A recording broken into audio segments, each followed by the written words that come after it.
Hello and welcome to another video on the Fossil Hybrid HR. I've had this watch for about a year and a half now, and I've been getting a lot of questions about its overall build quality and durability. So in this video, we'll be looking at how my Hybrid HR has held up after a year of daily use.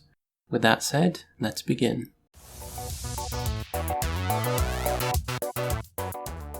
In all my previous videos, I've used a brown leather watch strap because it looks good and classy, but for the most part of the past year, I've been using my Hybrid HR with the black silicone strap it came with because I find it's more comfortable to wear and it can handle sweat and moisture much better, which is great when I want to exercise. You can see that there's definitely some smudges and signs of wear and tear along the front, especially near the holes and the edges. The stainless steel buckle, on the other hand, is as good as the day I bought the watch. Flipping over to the other side, and again, you can see that there are signs of everyday wear and tear. But the great thing about having a removable silicone strap is that you can remove it, run it under the tap and give it a quick wash, and then reattach it good as new. Of course, you might be using a different strap altogether, so let's look at the actual watch body / casing to see how it's held up. We can start off by looking at where the watch strap connects to the lugs. Apart from a bit of dust, there's not much damage on either side. Similarly, the buttons are as clicky and responsive as ever, apart from the middle one, which was always a bit squidgy and soft. You can check out my unboxing video to hear what the original click sounded like. But overall, as you can see, there's no real damage here.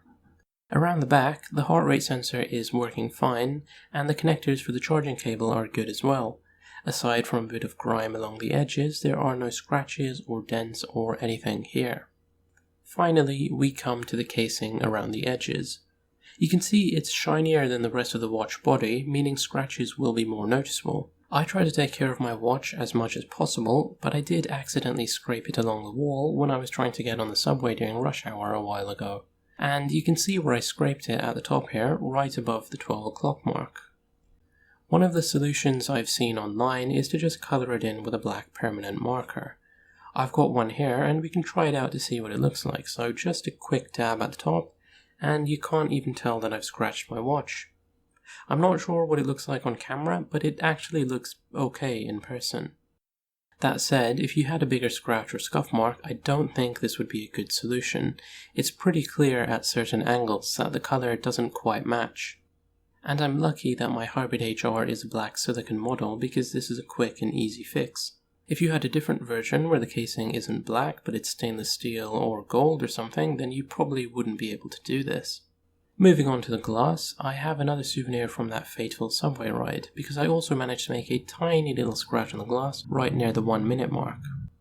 It's only noticeable at certain angles, and you might even have noticed it in a lot of my previous videos.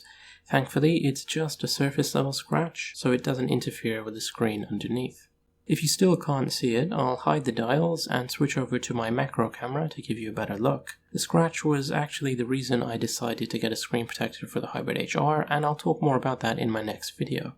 In terms of the actual display and software, there have been reports that the display eventually fades, or it becomes less responsive, or it has dead pixels, but I'm happy to report that I have had no such issues.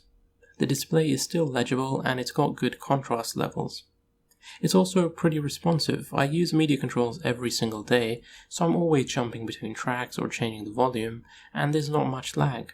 Plus, the watch has gotten a few software updates since my first video, and I'm sure it'll get some more in the future as well, so it's only getting better over time. And for those of you concerned about condensation, please check out my Fossil Q&A video linked up here somewhere.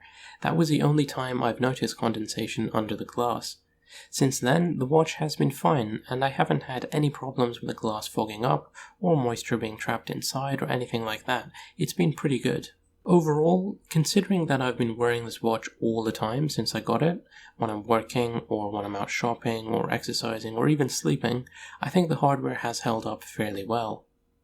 But at the same time, I want to make it perfectly clear that because of COVID, I have spent most of the past year indoors at home, so this is not really proper real-world experience. If things were back to normal and I was using public transit every day or dealing with the hustle and bustle of city life, I think my watch would probably see a lot more damage and scuff marks.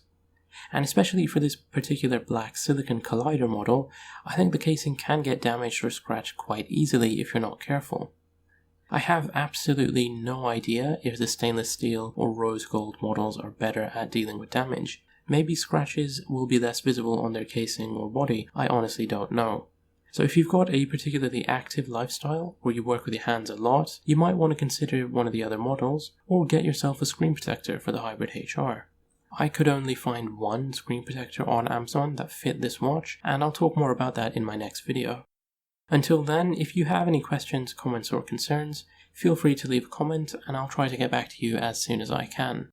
As always, thank you so much for watching, and I hope you and your family are safe and well wherever you are in the world.